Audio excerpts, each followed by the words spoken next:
our target audience will hopefully range from around 17 to 18 years of age, well actually hopefully lower, about 15 years of age, into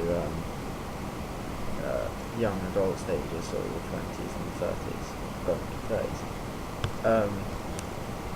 As we sort of look for the lower range target audience in the lower age, is for our drug addicts, or college dropouts, as we want to stereotypically name them, because they are sort of, when someone's creating a movie about drugs and crime in London, it tends to be aimed towards the youth of the things that they use, like youthful characters and young people to elaborate the senses that they're trying to give us, and that's what we try to do. We try to show how it's being abused by drugs. And it can relate to young people and sort of the stereotypes that are placed upon them of being crime-ridden and hooligans and failures and everything bad, basically, the media portrayed.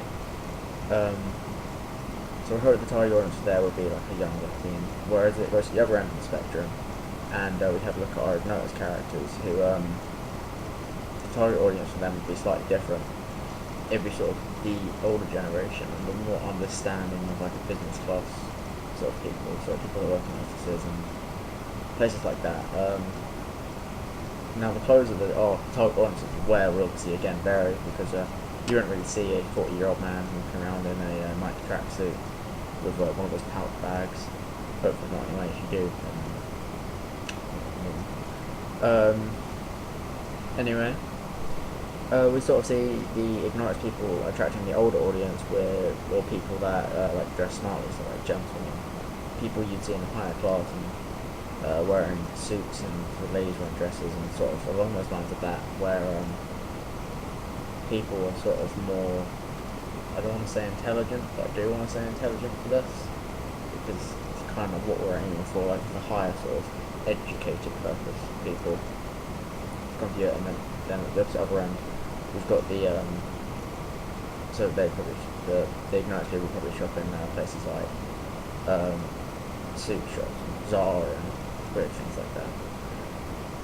Next in the order, suits. Whereas the other end would be people like teenagers like us that don't really have jobs because we're pretty lazy. So if we did get a job, it would probably be in something like McDonald's or JD Sports or something, which is probably exactly where our target audience would be going, because after a review, I think it's better than going down to like a chicken shop or McDonald's. Cheaper items of clothing, so going out to Primark, I do that quite a lot. Primark's pretty cool. Into JD Sports, into like the cheap shops, get some nice clothing from. So let's say JD Sports, Sports World, Sports Direct, Primark, shops along the lines like that. I'd say our youth would sort of stereotypically look for rap and pop sort of music, something that majority of the teenagers listen to nowadays. So that's why in our opening we put one of the songs, we've got a rap beat song to sort of influence the audience.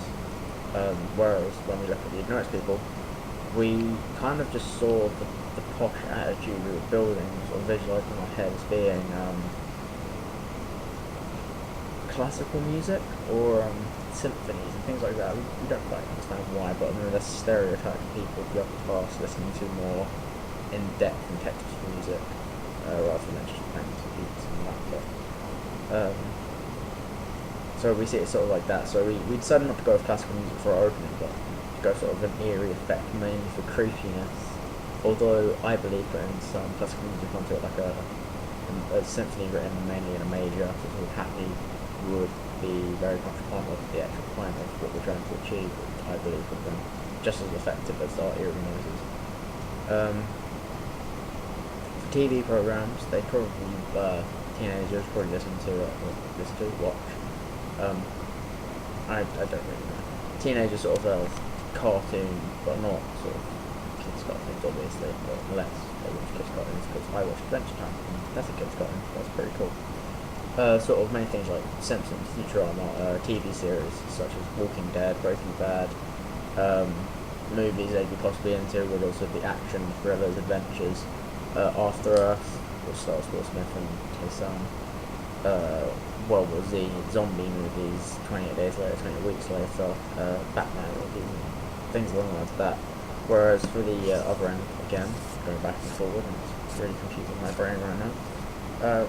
Going to the other end would be sort of still people that would enjoy sort of actiony movies, because this would have to be an action movie, an action thriller movie. It has to be exciting, but programs like Top Gear, because everyone watches Top Gear, regardless of how old you are. You have to watch Top Gear. It's like a national law. If you don't, you should be exiled. And that's sort of the target audience we'd be looking for. Two completely different lifestyles, and so you can just throw them into one complete movie to attract both the audiences, and hopefully, if this was created as a real movie, bring in a larger income profit from making it.